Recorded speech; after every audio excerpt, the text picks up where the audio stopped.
Hi guys, I'm back with another edition of cosmetic product ingredients analysis. This is the part 2.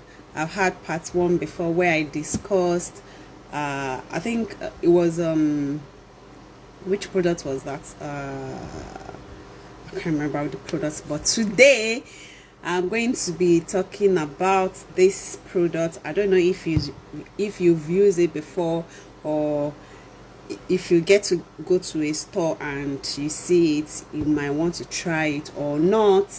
So I'm going to talk about it. The ingredients is mostly the ingredients that I'm going to be analyzing for you, so that you can make your decision based on that. Because if you don't know what's your product, what it contains, you might not be able to make the right decision regards it. You might not know if it's good for you or not. Okay, so I have 2 here of this Olay. The product is manufactured by Olay.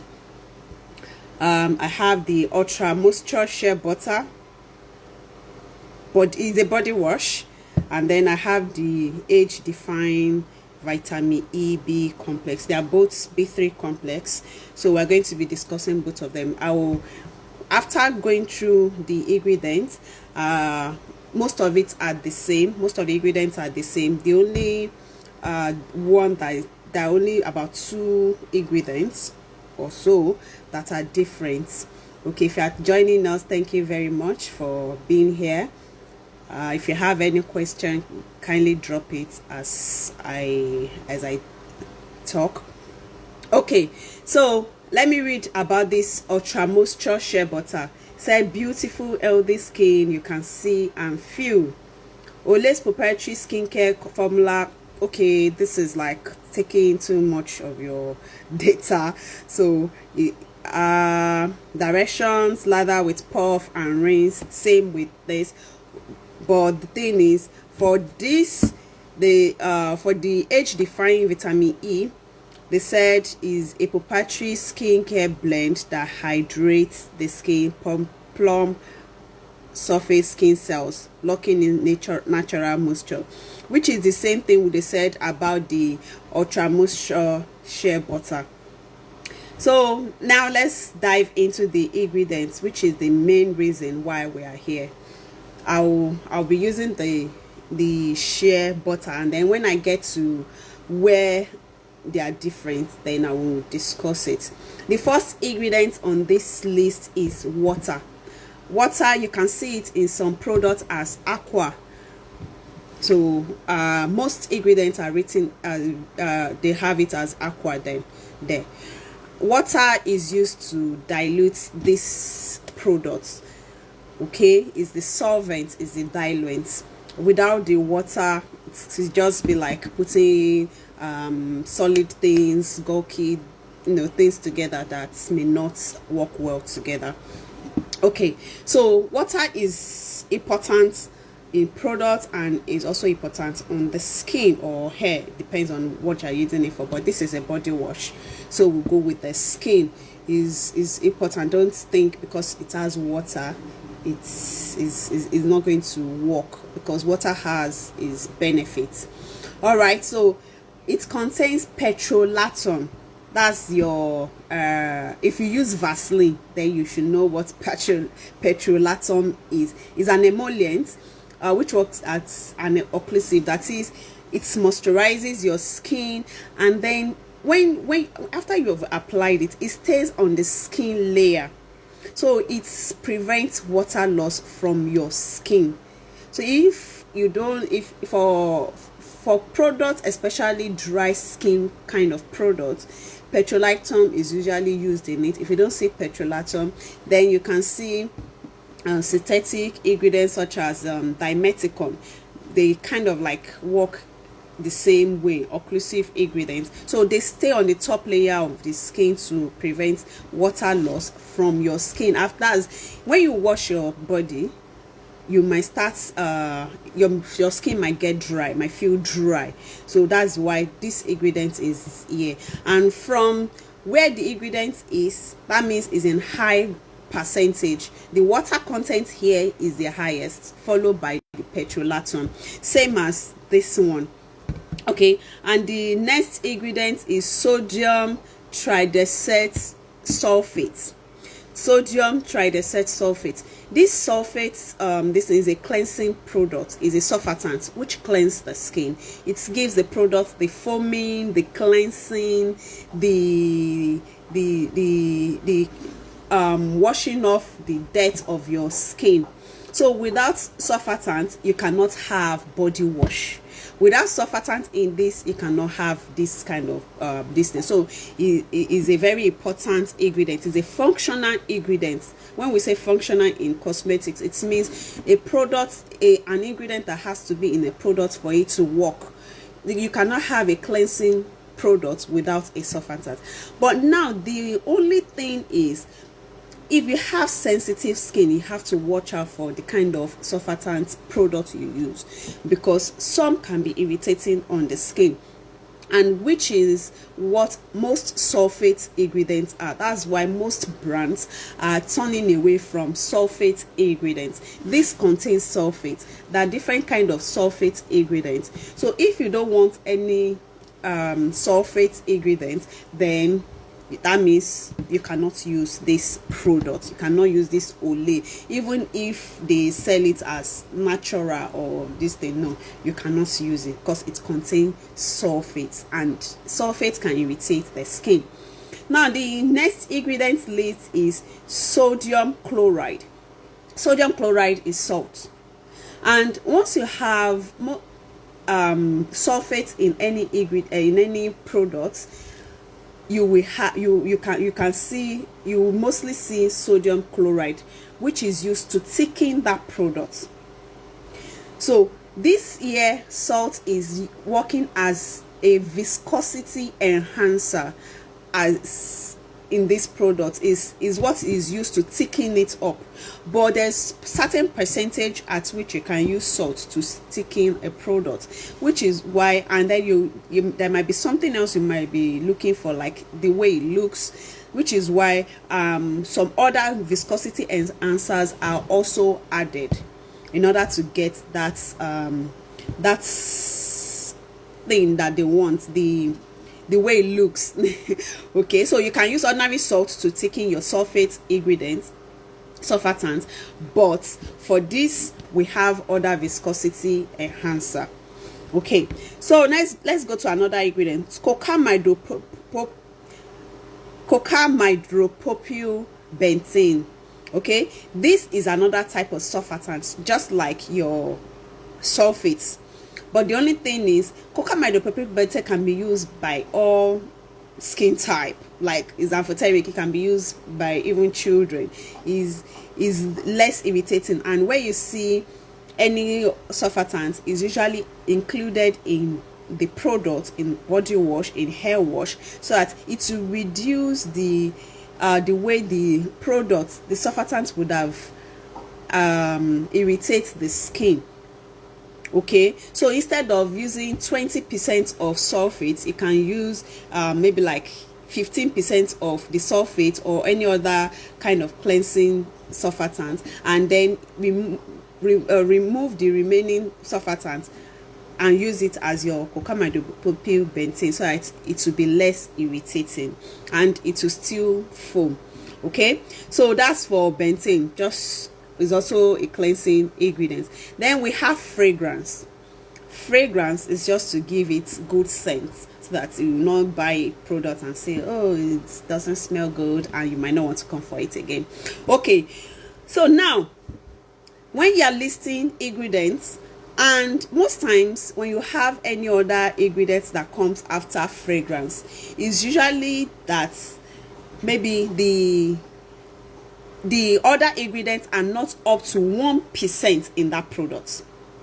Okay, so which means any other product ingredient that comes after fragrance is not up to that, and because most times fragrance is usually used less than 1%, so that it will not irritate the skin. There are some that you can use more than 1% in skincare products, but in wash off you can still use more than 1%.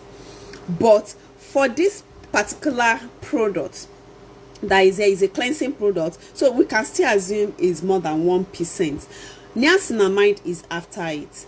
For you to have a brightening product that niacinamide will really brighten, you can use it at 5%. It may be used at 5% for it to brighten.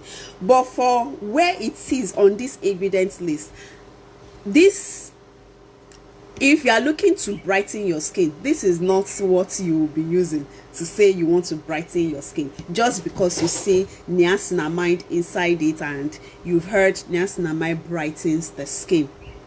Okay, so from here, niacinamide is vitamin B3. If you don't know, they also asterisk it here to indicate is vitamin B3.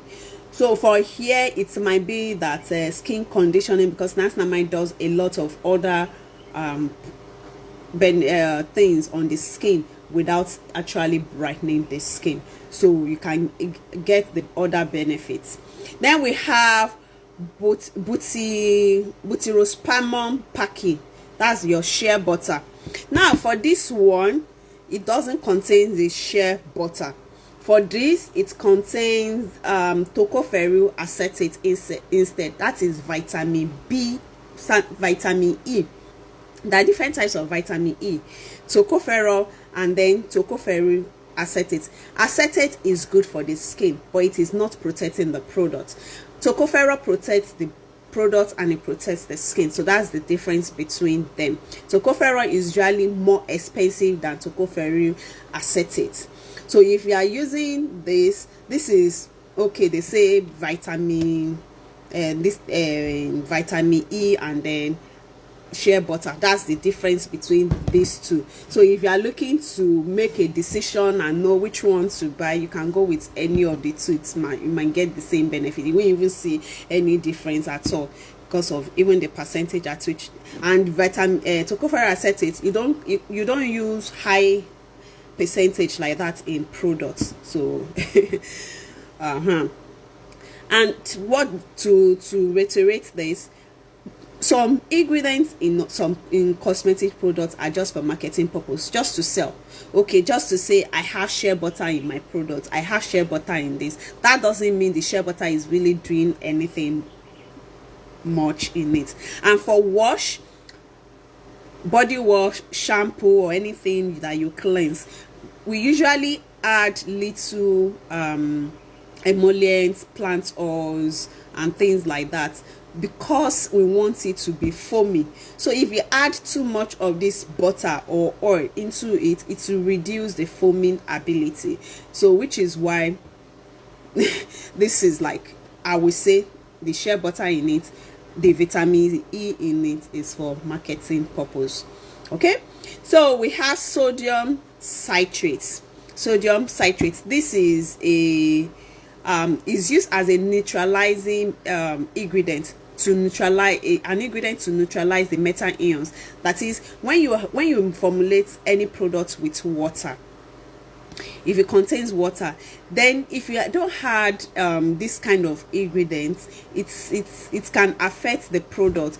It can change in color, the pH can change, and things like that. So there are certain ingredients that are added.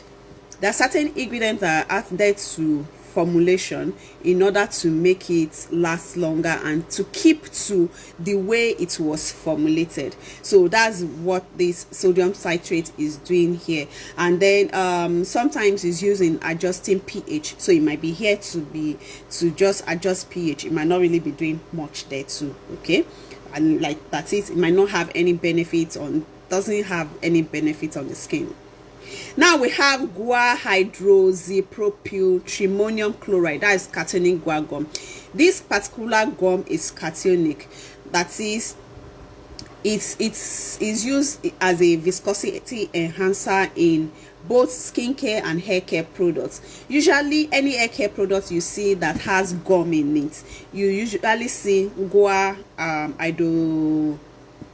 hydroxypropyl trimonium chloride in it. That's like guacat. So this is used to increase the viscosity, the thickness of this product, and the percentage here will not be that high. It won't be up to 1%, even maybe like 0.4 or 0.5% in this. So it thickens it, but at least it will give you that how do I say it, that's feeling that when you use it on hair products, it will quickly wash off, and then it will not, your hair will not tangle. Yes, it helps in detangling and every other thing. So for male, if they want to use it, they will be able to use this kind of product compared to if you don't have it. So it is the way it is charged is different from some other type of gum. Okay, so if you are making hair products, that is a good gum to use for your hair product. But what I notice about this guacat is when you use it in body products, like when you finish washing your body, there's a feeling as if there's still something on your body, as if the soap or the cleanser is still on your body. That is why I don't like it in skincare products in my wash off, but I prefer it in hair products because it does fantastically well in hair products. So if you are learning, all right, so sodium benzoate is a preservative, a good preservative, but it is not broad spectrum. So which means when it is used in products to protect your products, it still has to be paired with another type of preservative because it is not broad. And for every product that contains water, you need broad spectrum preservative. So that is why it is there in your product. It is not doing anything for your skin, it is not doing anything from your hair, but is a good preservative that can be paired. So we have xanthan gum. Xanthan gum is also a viscosity enhancer. So they use different types of viscosity enhancer here. As I said before, the sodium chloride viscosity enhancer, the cationic guar gum viscosity enhancer, and this xanthan gum again. Now xanthan gum has more thicker consistency to cationic guar gum. Like if you use 0.5% of the same gum, like xanthan gum and then cationic guar gum, the xanthan gum will be thicker than the cationic guar gum. The only thing is the feel is different. The way you feel it on the skin is different, and if you use too much of xanthan gum in a product, it can be stringy, or you might not really like the feel unless you are using the high quality type of xanthan gum, because there are different types of xanthan gum. So most formulators don't like using up to maybe like at most 1%, because once you start crossing to that 1%, you might not really like the feel, especially for the ordinary xanthan gum. So it is usually paired with another gum. Now we also have glycerin oleate. This one too, both of them, as I said, they have the same thing. Glycerin oleate is also a viscosity enhancer and a skin smoothing ingredient. So that's it for glycerin oleate. Then citric acid, that's a chelator. If the pH is high, you need to reduce the pH so to be compatible with the skin. So which is why this citric acid is added. So do you have any question? Okay, let me continue. You don't have any question yet. So but if you have, kindly drop it and I will answer you. And after the end of the video, you can still drop your question. Okay, so citric acid is used to adjust pH, to reduce it. If you want to increase the pH, there is another pH adjuster you can use. So it's not doing anything for your skin in this product too. Disodium ADTA, this is also a chelator, that is, it binds with metal ions and this formula, so it's not working for your skin, but is working for the product to protect this product. All right, then we have acrylate C10 30 alkyl acrylate cross polymer. This is also a viscosity enhancer, good viscosity. Is also a type of viscosity enhancer. So you can see they mix. you don't have to, if you are the one making this kind of product, you don't have to stick to just one type of viscosity enhancer in order to make a good product. You can pair it with different kind of viscosity enhancer, because so that you can get benefit from different enhancers, because they have these polymers, they have different way they perform. So that's it for it. So it's working for the product to take in this product, because as a consumer, we always want good looking products. Even if it's going to cleanse my skin well, if it's not thick enough, you might be feeling, oh, you don't really like it. So that is why all these things are added. So they are just for aesthetic purpose. All right, so let's cross to another ingredient. Now this is going to twist my tongue because it's a long ingredient. Like, so listen, methylchloroisothiazolinone is a preservative. If you go to a store, or if you have it, you can check the ingredients and you will know which one I'm talking about. Is below the ingredients list. Okay, this particular ingredient is a preservative, but the thing is, it's a good preservative. It can easily irritate the skin, and it is only advisable to use it in cleansing products. So it's a good preservative that is good for the product but not good for the skin. So if you are choosing Olay or in this product, that is, I don't know, let me just leave it like that. But like this particular product is also advisable to pair it with another ingredient, another type of preservative, which is methylisothiazolinone. Okay, so if you pair both of them together, it will be, they are both irritating on the skin. They both easily irritate the skin, but according to the regulations, you are supposed to pair these two together, and you can only use maximum of, as in, you use below 0.01% in your product. So what's the essence of this? So if you are looking for natural products, this is not for you. Okay, if you have sensitive skin, if you really easily get irritated with products with certain ingredients, this might not be for you. But if your skin is the G, like any product goes, then this is good for you. So we've analyzed that. Okay, last ingredients: yellow 5, red 3. These are just coloring for aesthetic purpose. Hope you'll be able to get something if you're a formulator or if you're a skincare user. I'm sure you'll fall into any of this category. If you have any question, please drop it in the comment section. This live has gone long, and if you have any products you would like us to analyze again, feel free to send it to us, or just tell us about it. And even if we cannot